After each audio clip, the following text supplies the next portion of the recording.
Bom, então vamos lá, vamos aprender agora como é que o const ou constantes funcionam, tá? A primeira coisa que você precisa entender é que constantes, eles não são, eles são declarações de constantes, tá certo? Que seriam como se fossem variáveis, mas essas variáveis, podemos assim dizer, elas não podem ser alteradas, ok? Então, se eu declaro aqui novamente uma constante com x, eu posso ler em diferentes contextos, como a gente está percebendo logo aqui. Então eu leio normalmente aqui, aqui eu leio e aqui eu leio. Nada demais. Mas o que, que acontece se eu tentar alterar essa constante aqui, por exemplo, para 20, tá?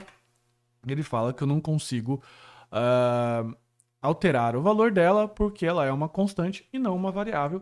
E isso é indiferente do contexto que eu esteja trabalhando, tá? Ele sempre vai dar o mesmo erro, salvo algumas exceções que a gente vai falar depois na aula de objetos, legal? Mas eu queria destacar ainda o comportamento das constantes sobre os escopos, tá? Então veja que eu simulei aqui basicamente o que a gente trabalhou com let, tá? Claro que eu não estou atribuindo mais valor nenhum por conta dessa proibição, mas eu crio aqui uma constante x, beleza? Crio ela aqui, leio ela aqui, crio uma constante y nesse escopo local. E o que, que acontece se eu tentar acessar ela aqui? Vamos comentar e vamos executar. Ela dá o mesmo problema do let. Então veja que o let e o const têm comportamentos parecidos, né, similares com relação à parte de escopo, beleza?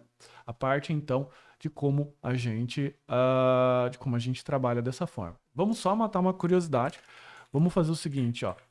Vamos criar uma constante sem atribuir valor nenhum e vamos rodar. Então, ele também fala que uma constante precisa de um inicializador, tá? Então, só fique atento a essa situação que você não pode declarar uma constante como undefined, como a gente viu com o uso do let anteriormente. Você sempre declara uma constante com um inicializador, ou seja, você precisa atribuir um valor para ela. Só tem esse outro detalhe que eu ainda não havia comentado para você, tá bom? Mas fora do contexto, não acessível fora do seu contexto.